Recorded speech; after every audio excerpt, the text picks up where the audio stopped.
guys, it is Mary and I'm coming back to you for another round of an interview demo lesson. This is going to be another complete interview walkthrough for the brand new, newly updated in July 2017 interview PowerPoint. So we will jump right in and get started and go through this process for you. Now, with everything that I do, always, I want you to remember that you have to put your own spin on things. You have to bring your own energy, your own smile, your own enthusiasm. You can't pretend to be me. You can't copy me, right? You're not gonna be me. And they will pick up on that, the evaluators will, but so will the students. You have to be authentic. So start right now with your first interview and just be yourself. Be authentic, be excitable, be you, right? So the first slide is the title slide. It just has the title of the lesson on it. This is where you will greet the student. In this case, the evaluator, right? There's someone pretending to be a student. So you will greet them and you're just gonna say hello. What is your name? My name is. Usually in my classrooms, this is how this goes if it's a new student. Hello, what is your name?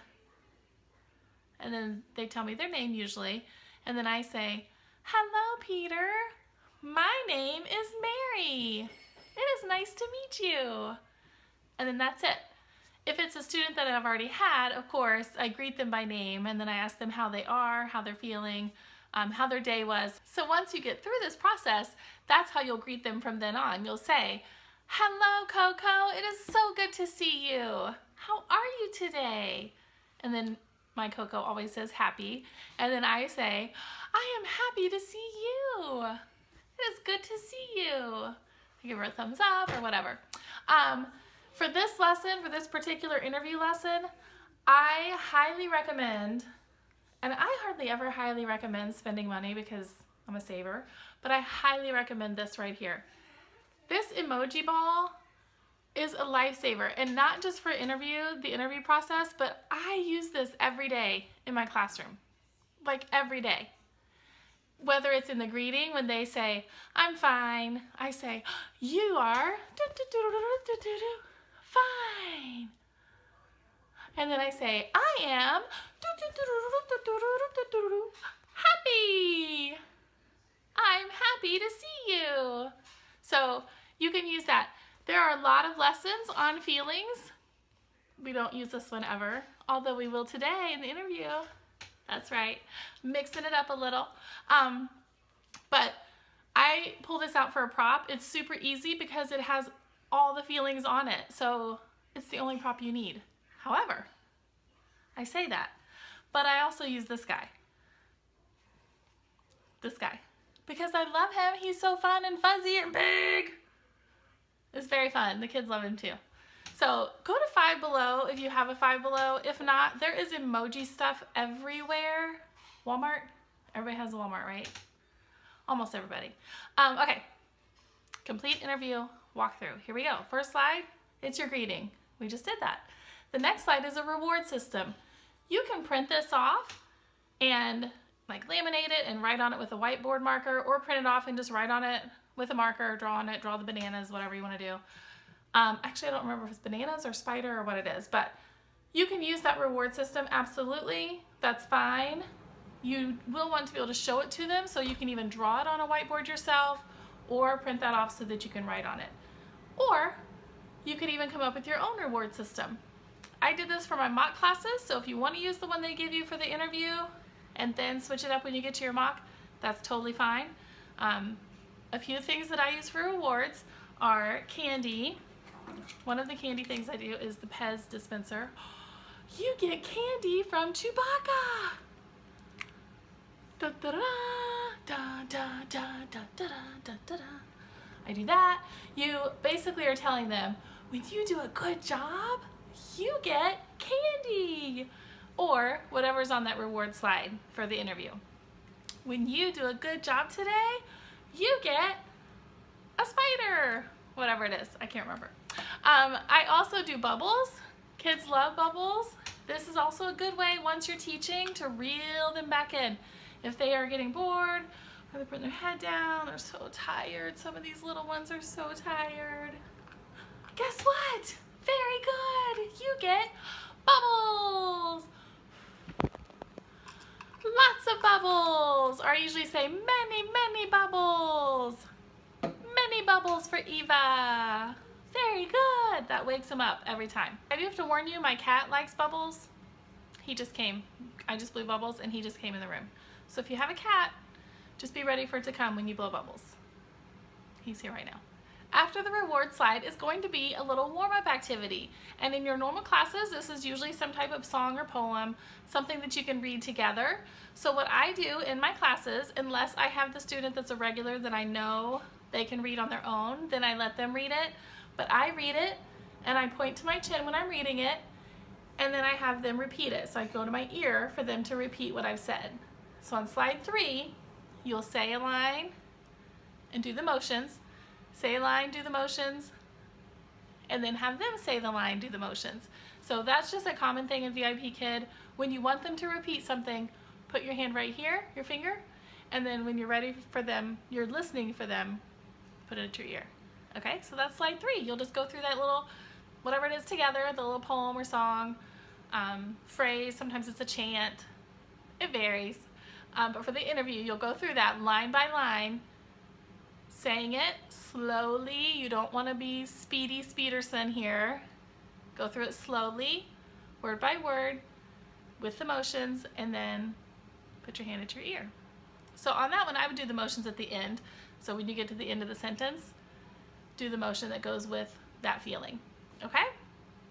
Now, when you're in your classroom, like I said, you'll know some of your students, and you'll know if they can read or not, but sometimes I still get new students, even though I have several regulars right now.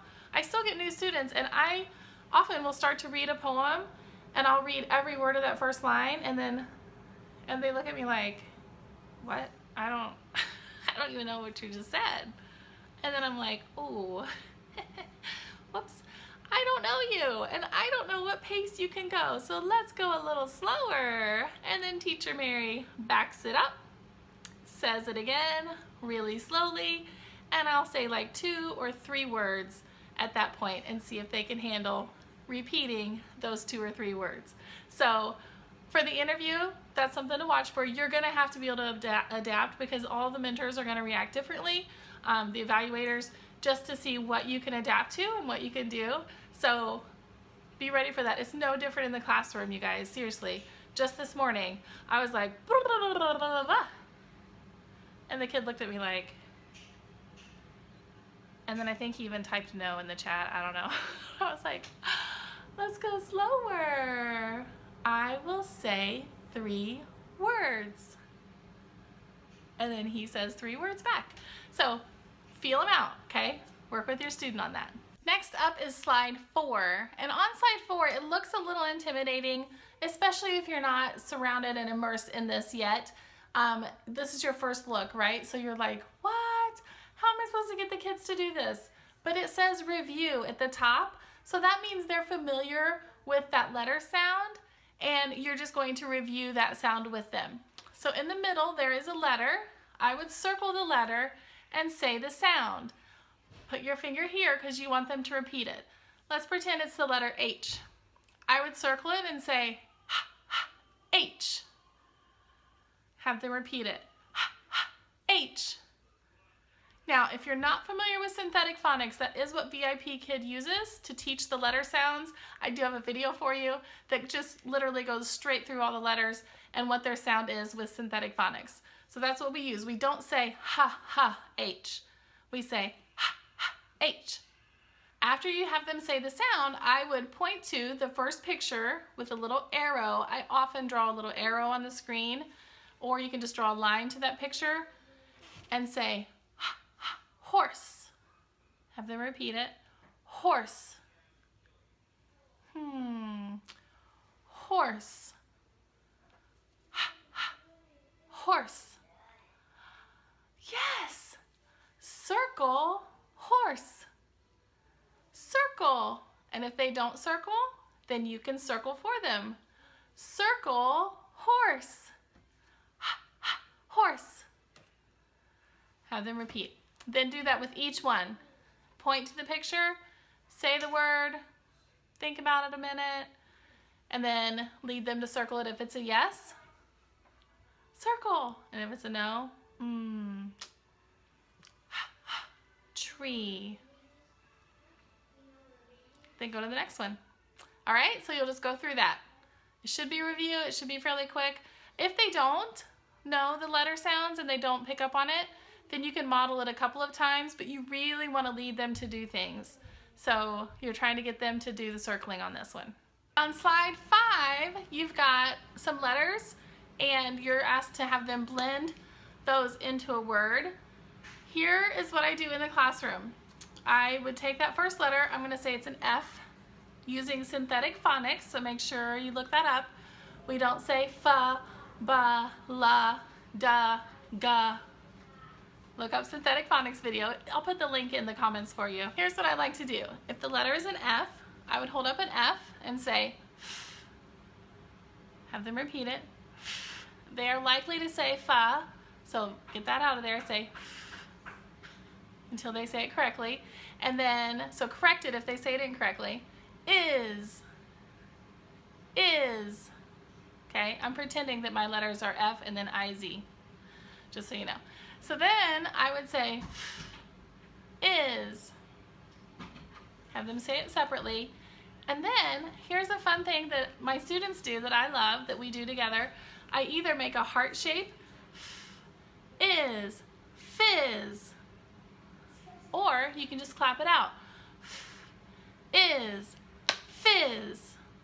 That shows them you're putting it together. So you're doing everything they tell you to in the directions without saying all those words. Instead of saying, say the F sound and the I-Z sound and put it together to make a word. No, they don't know what to do for that. You're saying is, fizz, is, fizz, is, fizz. Good job. Or is, fizz. Yes. Is, fizz. And you do that with both of them. There you have it. Easy peasy slide. And on this one, it's a good time to reward them. Good job. You get a spider. Whatever you're gonna give them. The next slide is very similar. It's another phonics slide. You're gonna model it the first time. What you're trying to get them to do is draw a line from the letter to the is, right? Is, fizz. So you will model it first. Is, fizz, and you'll draw the line as you say fizz. And then have them say fizz, and then say, draw a line. Draw a line. Good job. So after they say fizz, then say, you try. Draw a line. Draw a line. And so they should draw a line from that next letter to the is, and then say, is, whiz. If they don't draw the line and they look at you like they don't know what to do, say, draw a line, and then go ahead and draw the line and put your hand on your ear and see if they say the letter sound with the is and put it together. And if they don't, give them a second. If they don't, then say, is, whiz. And then see if they'll do the third one. Okay? That's slide 6. You guys are cruising right through this interview. I do want to say on slide 5 or 6 in my classroom, just another classroom tip for you, I do often use a whiteboard for that, just to show them the motion of drawing the line. And just to mix it up a little, I like to pull out a prop every now and then, and a whiteboard is a very good prop to have. You can get them fairly cheap. So simple. Brings their attention back. It's a good thing to have. Another good thing to have, anytime you have to say something 3 times, like if you're supposed to repeat the word 3 times in 3 different voices, it is very fun to have a monster. I'm just saying. I also have a little robot guy, but he's not on my desk right now. So let's say the word is fizz, and they were supposed to repeat that 3 times. If that's the case, you'll see it in the directions. There is a slide later where they have to repeat something. So you would say, fizz. Yes, fizz. Good job. Fizz. And then I pull up my robot guy. Just to get him to say it 3 times. So those are fun props to have too. My props, you guys, are minimal, probably compared to a lot of people. I have a whiteboard, I've got my block set, I've got my monster and my emoji stuff, and then I have just a few animals that I use. And that's it. You don't have to have bins and bins and bins full of props and puppets to do this successfully. Okay guys, this is probably one of my favorite ones for this interview demo that I'm doing, because I'm totally going to use the poop emoji for the first time ever in VIPKID history. Well, in my classroom anyway. So I have my emoji ball, right? And I'm often trying to hide the poop emoji from my students because, look, happy is right there close to it. Angry is real close to it. Sad. Those are all emojis that I use all the time with these kids. But I'm always like, oh, there's the poop showing up again, so I try to hide it and I put it up in the corner, things like that. But I'm totally going to use it with you. You'll never use this in the classroom. But I'm going to substitute this feeling for the feelings that are on slide 7. So you'll start right away with the student and say, are you poopy? Are you poopy? And hopefully they'll say yes, because you'll be saying the other word. Don't say poopy in your interview. They'll say yes. If they just say the word yes, then say, yes, I am poopy. That's encouraging them to answer in a complete sentence. You always want to elicit complete sentence responses. You'll encourage them with a nod of the head. Yes, I am poopy. And then they'll repeat the sentence. Then, when they say that, when they say, yes, I am poopy, say, I am poopy too. I am poopy. I feel poopy. Have them repeat, I feel poopy. I feel poopy. And then you can make the face for whatever feeling you're doing. I don't really know what the face would be for poopy, so we're gonna skip the face on this one. But when you're doing this, you can make the face for the feelings you're covering. After you get them to say, I feel poopy, you can go on to the next feeling. I will do, let's see, worried. Do you feel worried? They say yes, say, yes, I feel worried. I feel worried. Good. You can hold this up there. Worried. You can underline on the screen, I feel worried, and underline it while you're listening for them to say the sentence, and then go to the next one.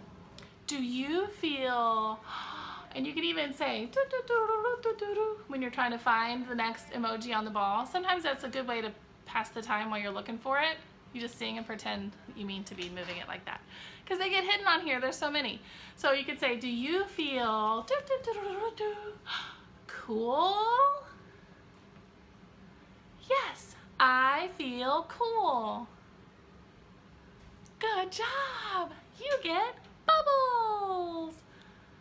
Good job. Okay, so that's that slide. You're getting them to say what they feel and encouraging complete sentence responses. And we got to use the poopy emoji. How fun is that? Do you know originally it was ice cream? That's what I heard. Originally, it was supposed to be chocolate ice cream. But everybody made it poop, so now it's poop. Just a fun fact for you. All right, on slide 8, you will circle the vocabulary word poopy. I think that is just so fun. So you'll circle the word poopy and say poopy.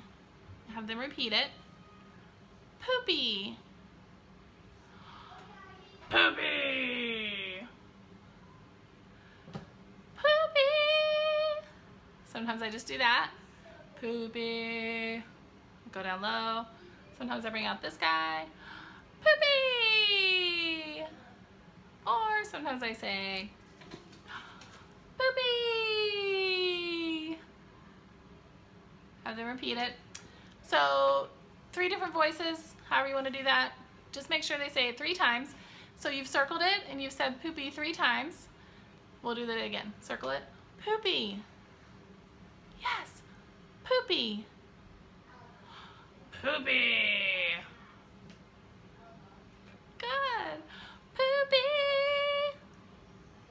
Very good. How do you feel? How do you feel? If they don't know, say, I feel poopy. And they should repeat the sentence. If you have to say that for them, then say again, how do you feel? How do you feel? And they should say, I feel poopy. Very good. Then do the same thing on the next slide. Circle it, say it 3 times, ask them how they feel. They should say a complete sentence. If they don't, correct them. Ask them again, how do you feel? Blah, blah, blah, blah, da, da, da. Slide 8 is done. Okay guys, you made it to slide 9. You are almost there. Be sure you're paying attention to your timing. You should have about 1 minute per slide. So pay attention to that as you go. This is important in the classroom too. You've got to watch your timing. If you see that you're through the first 7 slides in only 2 minutes, then you really need to slow it down and extend the rest of those 25 slides. We have 25 in the classroom, so you need to slow it down and extend those.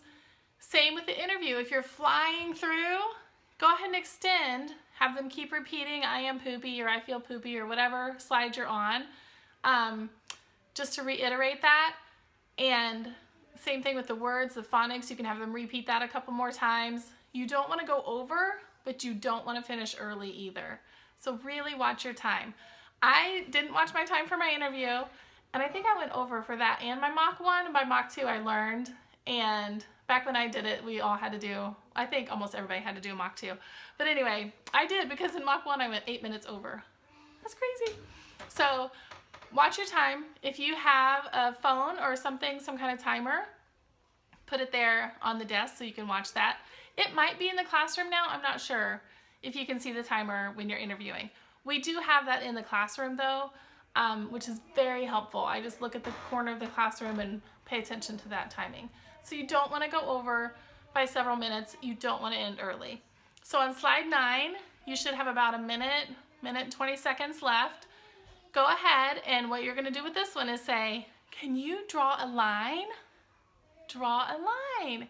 And I would model it with the first one and take one of those, we'll say poopy faces, to the poopy basket. So draw a line for them to show them. If they still don't understand, you can circle the words on the basket and say, draw a line. And then they should start drawing a line to the baskets. And then after you're done, have them read the 2 words. Poopy. I feel poopy. Worried. I feel worried. And that's it. That's slide 9. Super simple. Slide 10 is your goodbye slide. For this one, there's no song. However, if you're going to end 30 or 45 seconds early, say, let's sing the ABCs. You can sing the ABCs. Or we sing London Bridge a lot. We sing Twinkle Twinkle Little Star. So I think that'd be fine in the interview. I didn't do that, but I wouldn't want to end early. So do something to extend that. You can even just continue to extend that slide with all the faces on it. If you see that you're going to end early, maybe just circle each one and say, I feel poopy. Circle the next one. I feel worried. Circle the next one. I feel poopy. Just to extend it. And that's something we would do in the classroom too, just to reiterate that. So slide 10, you're going to say your goodbye. If you're not doing a song, just say, it was so nice to meet you today. You did a very good job. You got 5 spiders, or whatever you're giving them, and then say goodbye. That's what I do. I say goodbye like that every day. 6 times a day in the morning, 6 times a day at night. It works. I hope that helps you guys. I know it's a little longer, but I did want to include tips to help you out further in the classroom once you get hired. So hopefully that is helpful. Make sure you elicit full sentence responses. Use your TPR when you say draw a line. Show them how to draw a line. Circle. Show them how to circle. Speak slowly and clearly, and just go for it. Be yourself. See ya.